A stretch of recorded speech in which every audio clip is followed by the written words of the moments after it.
Thermodynamics is the branch of physical science that studies how heat and other forms of energy interact with matter. So the term comes from the Greek word therme, which means heat, and dynamis, which means power. So reflecting early efforts to convert heat into mechanical work. The earliest example natin dito is your steam engines. So at the heart of every process na ginagawa dito sa thermodynamics is we analyze the concept of energy conservation. So you will often see that as this equation. So energy in minus energy out is equals to the change of your energy. So this means the energy entering your system minus entering minus the energy leaving the system is equals to the change in energy stored within that system. So for the scope and engineering significance, so for the modern scope, the power generation, so the steam and gas turbines, and then we also have yung ating climate control. So what are those? So it's the science behind your refrigeration and heat pumps. And then also, ginagamit din siya for your thermodynamic property relation or the relation between your pressure, volume, and temperature. So that's your PVT. And then we have engineering application. So when we are designing efficient engine and compressors, we are applying the thermodynamics. And also developing sustainable low emission energy systems and analyzing energy balances in automotive and industrial processes. So from cross-disciplinary impact, so thermodynamics impacts physics, chemistry, and environmental science, especially when we talk about yung ating low emission energy system. So for dimension and units, so when we are solving problems for thermodynamics, so we are using yung ating unit system and crucial siya when we are solving since it is the physical quantity is described by its dimension and the fundamental measures that define it and its units. So the magnitude assigned to those dimensions. So yung ating base or primary dimensions are the mass, length, time, and your temperature. So your derived dimension naman is from your mass, length, time, and temperature. So they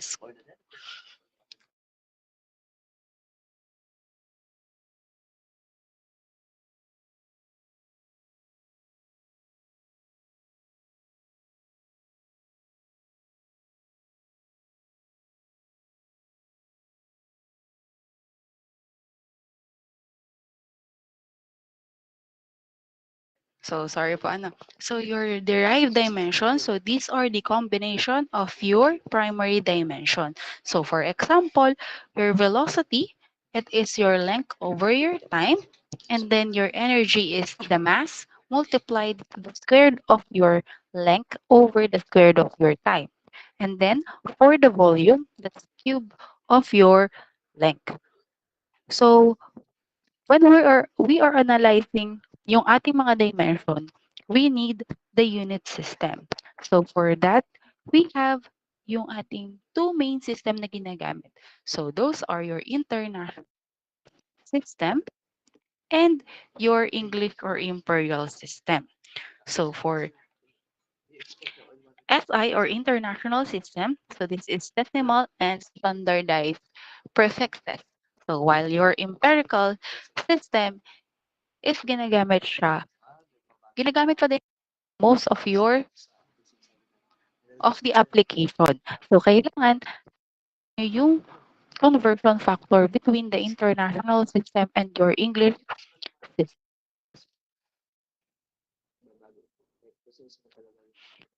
So for the quantity, meron tayo diyang unit na ginagamit, which are your SI and your English unit. So for math, we have your kilogram, and then for English, we have your pound math. For length, we have your meter, and for English, that's foot. For time, that is both seconds. And then for temperature, that is Kelvin, and degree rangkay naman siya when it comes to your English unit. So, kailangan sa ulo natin yung conversion factor between the two. So, on our face-to-face next week, we will be having your first board work or class recitation natin. It will be about the conversion. Okay po? So, be ready for that. So, bring kayo ng 1/8 index card para alam ko kung sino na yung tawag ko. And then, hanggat hindi ko natatawag lahat, saka pa lang siya magre-reset once na nakompleto na natin yung klase ninyo. So, sa other class, sa other meeting natin, saka pa lang ulit mag-uumpisa yung panibagong recitation. So, I will be sending yung ating conversions mamaya. Ipopost ko siya sa ating classroom. So, in computing yung ating thermodynamics problem, meron tayong constant na ginagamit. We are using universal constant. So, anong value niya for SI? So, that's 8.314 kilojoule per kilomole Kelvin. So, sa English naman, that is 1.986 BTU per pound mole Rankine.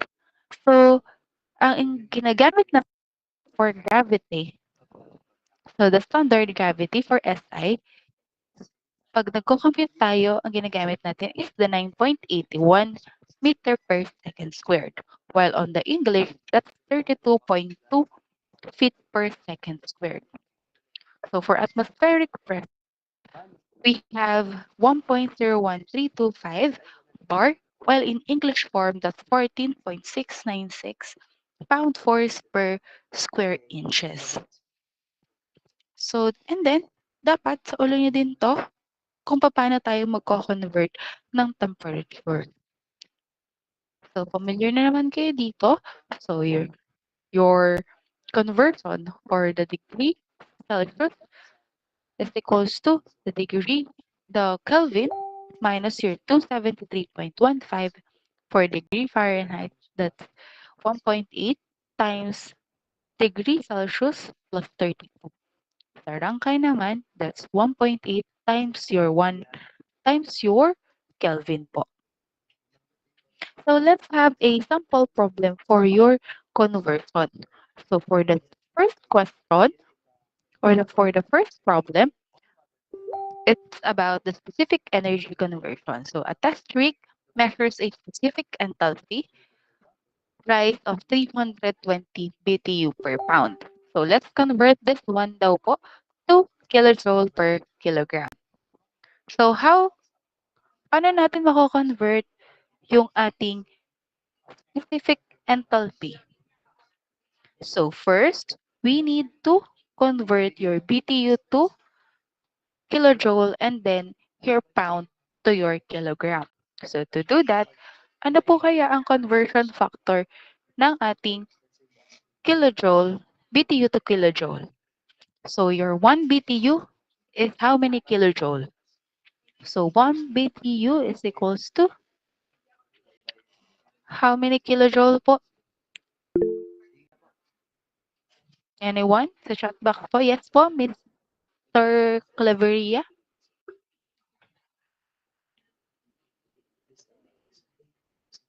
Claveria po.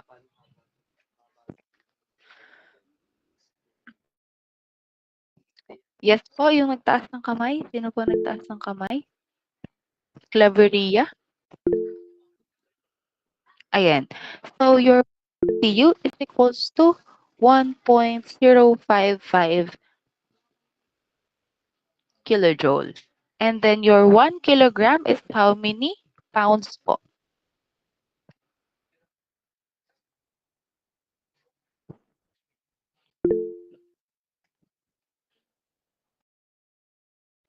Yes, Mr. Sawali. So that 2.2046 pound po. so that's 2.205 pounds po. So thank you po. So now we can convert na yung ating specific enthalpy from BTUs pounds, BTU per pound to your kilojoule per kilogram. So we can now multiply your 1.055 kilojoule over 1 BTU to cancel out your BTU. And then we can multiply the 2.205 pound over 1 kilogram to cancel out naman yung ating pound. So what's our answer? So 320 BTU equals to how many kilojoule per kilogram?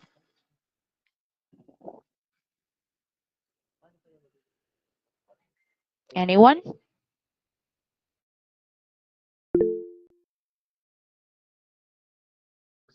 So that is 744.408 kilojoule per kilogram. So next naman natin, so that is our final answer na. So next naman natin is the shaft power from torque and speed. So the shaft delivers a torque of 200 feet-pound force at 1,500 RPM. So, ang una muna natin gagawin is to calculate the power. So, ano po ang formula natin in calculating your power? So, this is power is equals to 2 pi. But this formula is an empirical formula. Ano pong ibig sabihin nito? Kailangan meron tayong specific unit for your torque, your speed, or yung ating N to get yung ating specific unit ng ating power. So in that, your power is equals to kilowatts, while your torque dapat naman siya ay in kilonewton meters. And then your speed or your N is in RPM. So ang kailangan na lang nating i-convert to get this is your torque in feet-pound force to torque into kilonewton meter. So to convert that, ano po ang ating conversion factor when it comes to your feet to meter? So that is 1 meter is equals to how many feet po? How many feet are there in 1 meter? Yes po, Claveria. 3.28 po. So that is 3.281 feet.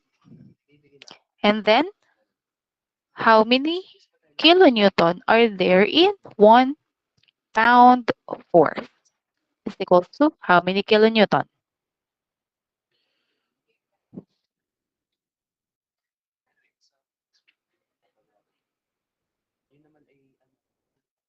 Ilang kilonewton po? Yes po, ilagan.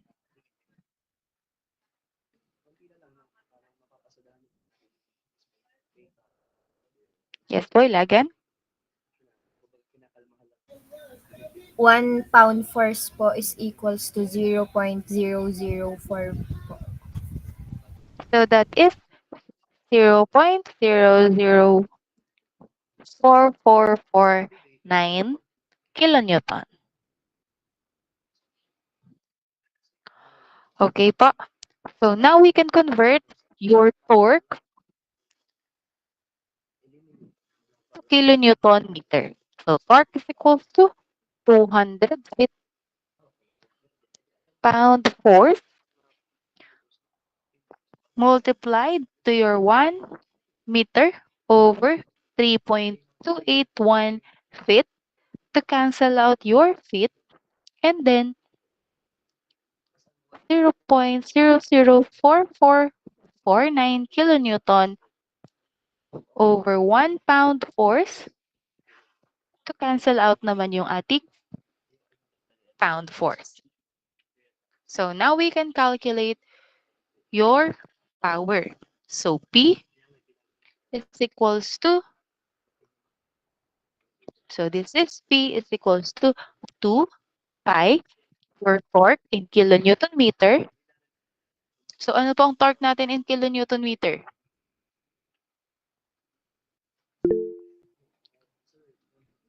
P is equals to, yes, Ilagan? 0.2713 po.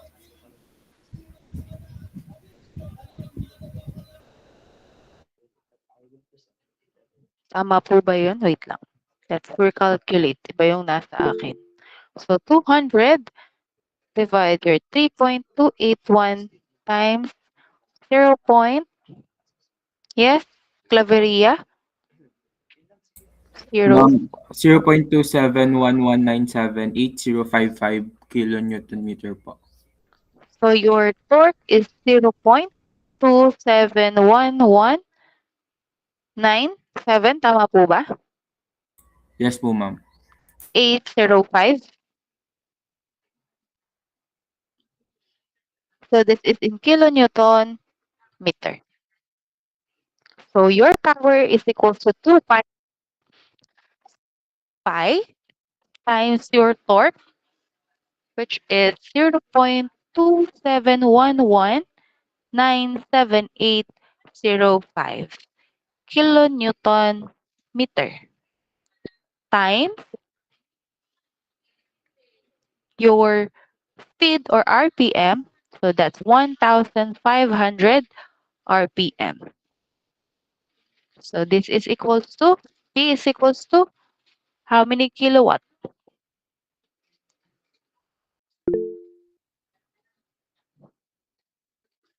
Yes po, Perez.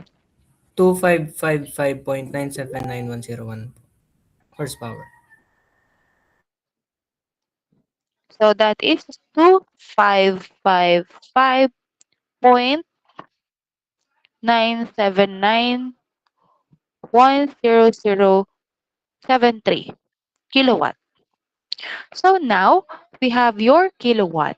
And then we can convert naman this one to your HP. So to convert that, ano ang ating conversion factor when it comes to HP to kilowatt? So 1 HP is equals to how many kilowatt?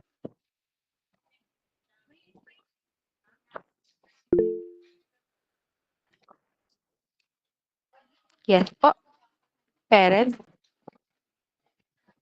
0.746 kilowatts. So that is 0.746 kilowatt. So to cancel out your kilowatt, we have your 1 HP over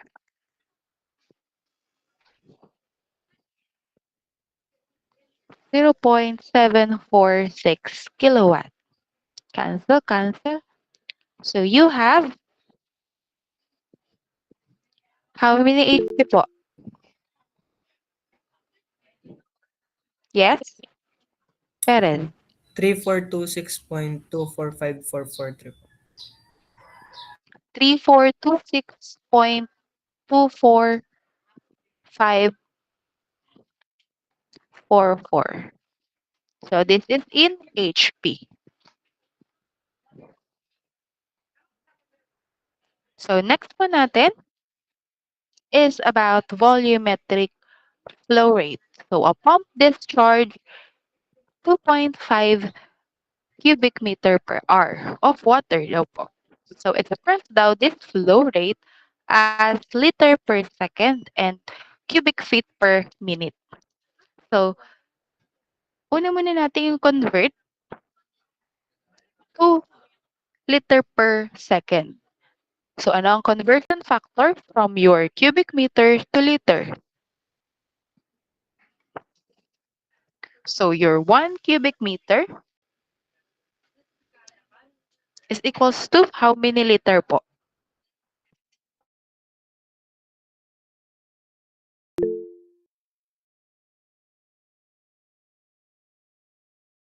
Yes po, ilagan.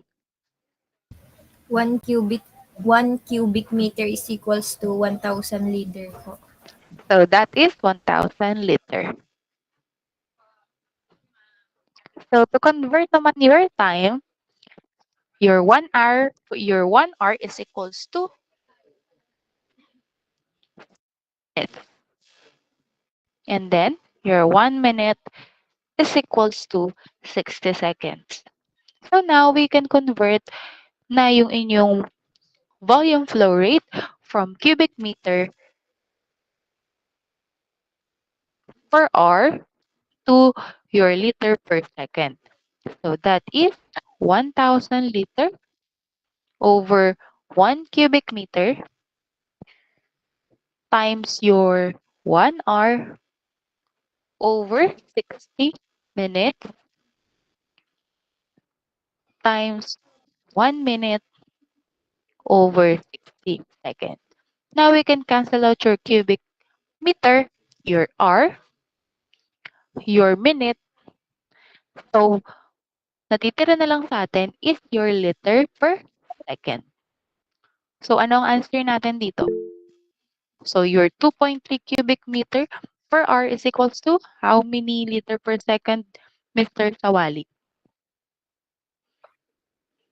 0.638888889 liter per second. Ay, 2.5 po pala ito. Hindi po pala 2.3. So this one is 2.5. So 2.5 cubic meter per hour is how many liter per second? Yes, Arwil? Ma'am, try lang po, ma'am. Ma'am, ano po, 0.694 liter per second po. Yes po. That's 0.6944 liter per second. So next one naman natin is to convert it to cubic feet per minute. So paano natin siya i-convert into cubic feet per minute? So you have your 1 cubic feet is equals to 7.481 US gallon. And then your 1 US gallon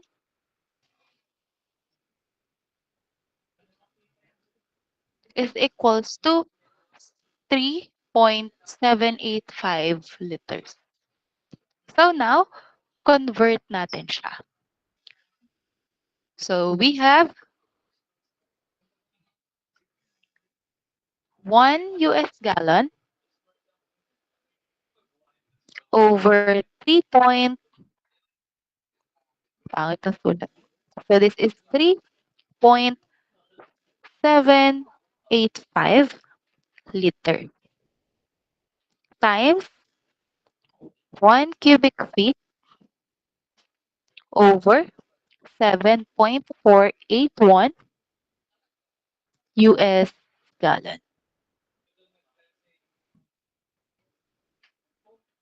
So now we can cancel your liter, then your US gallon. And then tira natin is cubic feet. Then ang next natin i-convert is yung seconds natin into minutes. So paano yon? We will multiply your 60 seconds over 1 minute to cancel out your second. So anong answer natin?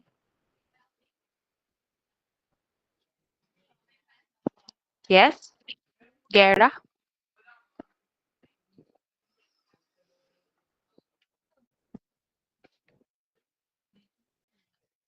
Yes po. Ilagan. 1.47141.583 ka po. So that's 1.47. Di lang kasya yung kasunod.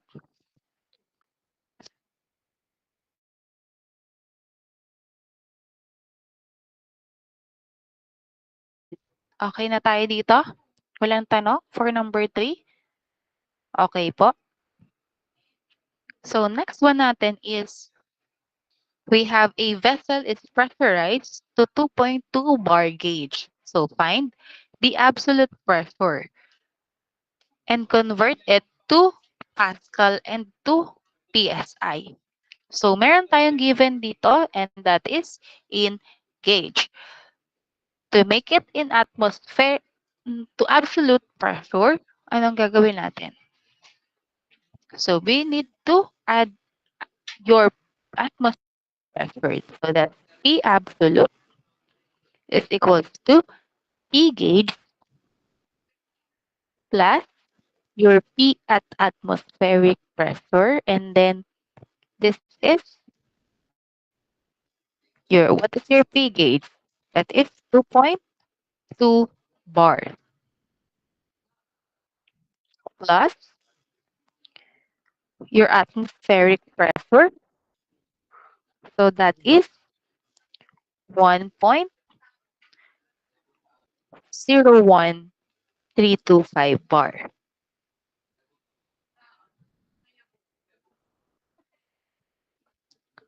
So your absolute pressure is equals to how many bar? Yes, Claveria. 3.21325 po. So, tama po. That's 3.21325.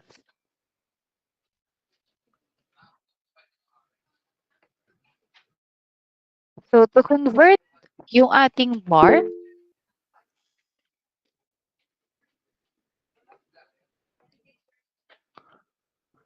to your Pascal, ano po ang ating conversion factor? From bar to your Pascal. Yes, Xander. 100, ano pa, 1 bar is 100,000 Pascal po. Yes po. So, that is 1 bar is equals to 100,000 Pascal.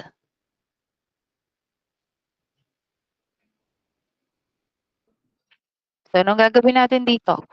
We need to multiply this one to your 100,000 to cancel out yung ating bar.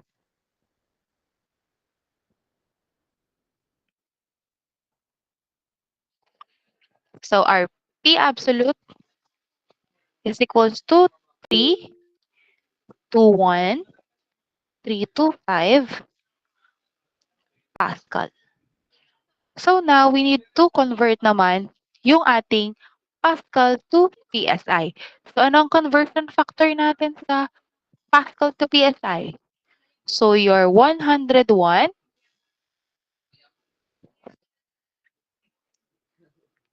325 Pascal is equals to 14.7 PSI. So, para makalculate nyo naman yung Pascal to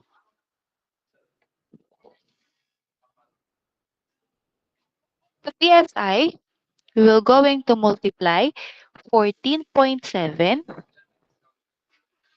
PSI over 101,325 Pascal. So, ano ang absolute pressure natin in PSI?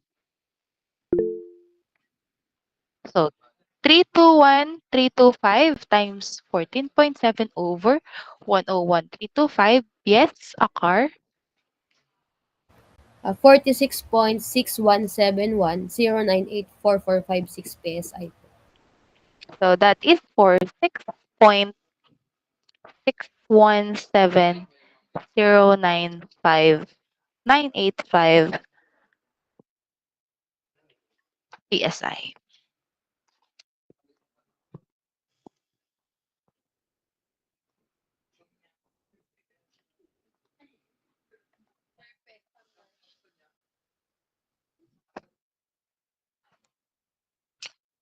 So next one is thermal conductivity conversion naman.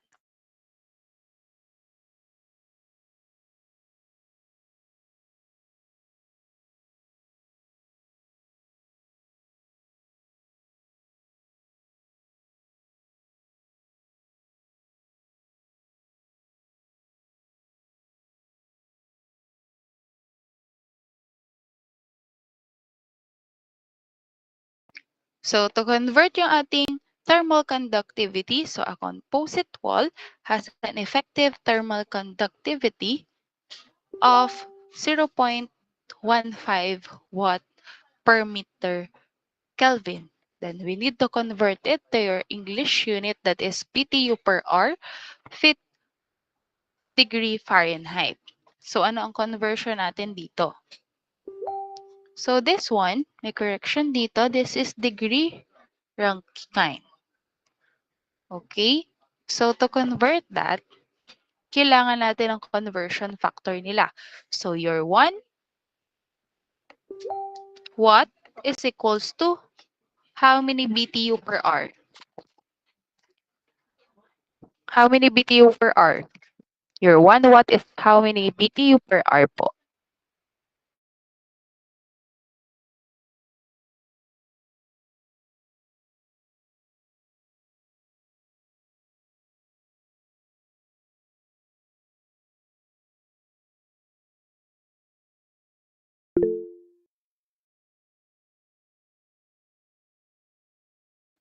Yes, Ilagan. 1 watt is equal to 3.412 BTU per hour po. So this one, we will be using 3.413. So minsan, ang conversion factor is iba-iba depende sa pinagkukunan nating reference. So your 1 meter is equals to 3.281 feet. And then your 1 Kelvin is equals to 1.8 degree Rankine. So now we can convert na yung ating thermal conductivity. So we have 0.15 watt per meter Kelvin. So to convert that, we can rewrite yung ating 3.413 BTU per hour over 1 watt to cancel out your watt. And then, we have here yung ating meter. So this is 1 meter over 3.281 feet. So we can cancel out your meter, and then 1 Kelvin over 1.8 degree Rankine. So now we can answer this, and we can have ating unit as BTU per hour feet degree Rankine. What's our answer?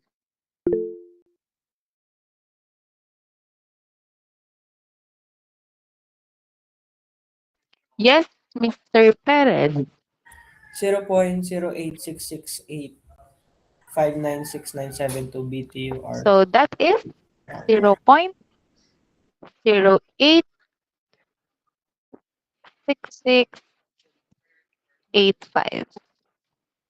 BTU per hour feet degree Rankine.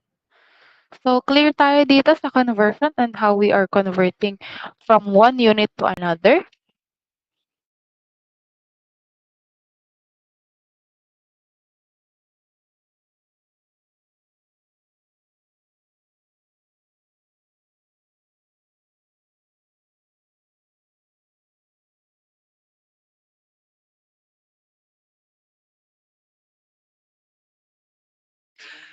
So we can now move on to your dimensional homogeneity.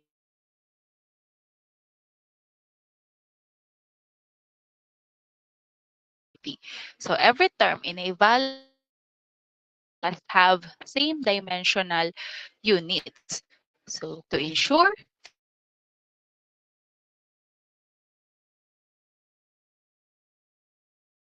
this meaning and this equation, add terms with mismatch in state formulation or conversion. So meaning, every term dapat sa equation natin must possess the same dimensional unit. So when adding, kailangan parehas silang physically correct sila. So that means if we are adding meter, that dapat we are adding it to another meter. Bawal yung meter per second yung ating i-add.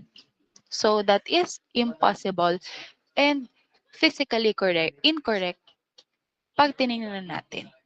Okay? So for unit conversion ratio naman, so secondary units are combination ng ating units. That's what we recall from your base dimension and to your derived dimension. So your 1 Newton is equals to 1 kilogram of 1 kilogram meter per second squared. It is also the same with your English unit with 1 pound force is equals to 32.174 pound mass feet per second squared. So these ratios are dimensionless and equal to 1. So it can be inserted into the equation to convert units without altering the values. So we can allow units to be converted without changing the actual physical value using the unity conversion ratios natin. So let's move on to your thermodynamic system and control volume. So define natin what is thermodynamic system. So it is the region of interest for analyzing energy and mass interaction. So everything outside is the surrounding. So this is your system, and then everything around it is the surroundings. So between the system and the surrounding, that's what we call your boundary. So in those thermodynamic system, there are three types. So those are your closed system, open system, and isolated system. So what are the differences between the three? So the closed system, so even though we have your boundary, your energy can transfer from your system to your surrounding. So that means your heat and your work can transfer in and out of your system. And then we have your open system. So pag sinabi nating open system, your energy can transfer from your system to your surrounding and also your mass can flow in and out of the system. That explains yung ating figure showed.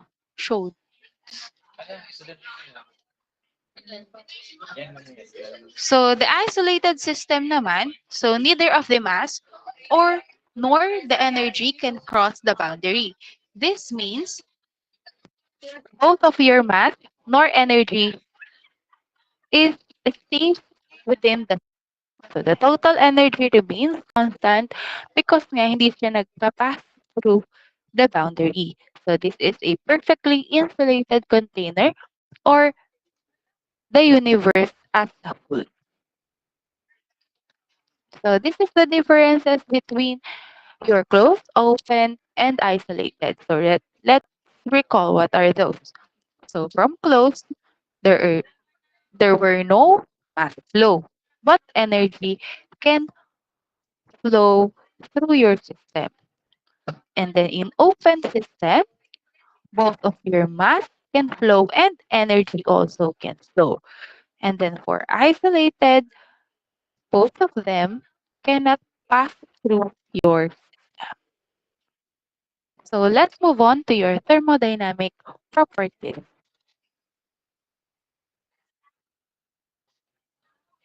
So thermodynamic properties, so these are macroscopic quantities that describe a system physical condition at any instant.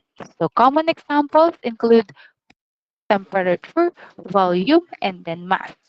So less familiar properties span viscosity, thermal conductivity, modulus elasticity, thermal expansion, coefficient, electric resistivity, velocity, and elevation.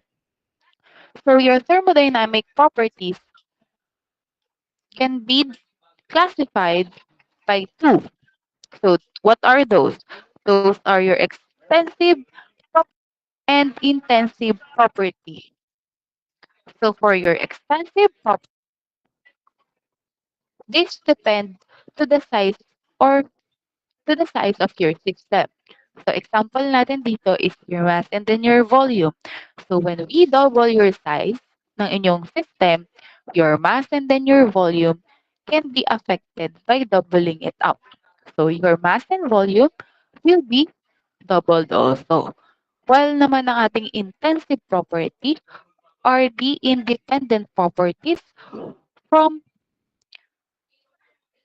from the size of your system. So what are those? Those can be your pressure, pressure, temperature, and density. So this one's extensive, this is your mass, and then your volume. So question. Any question po? If wala, let me check yung ating attendance kung lahat ba ay nandito. Nalimutan ko na siyang i-check kanina. Wait lang po.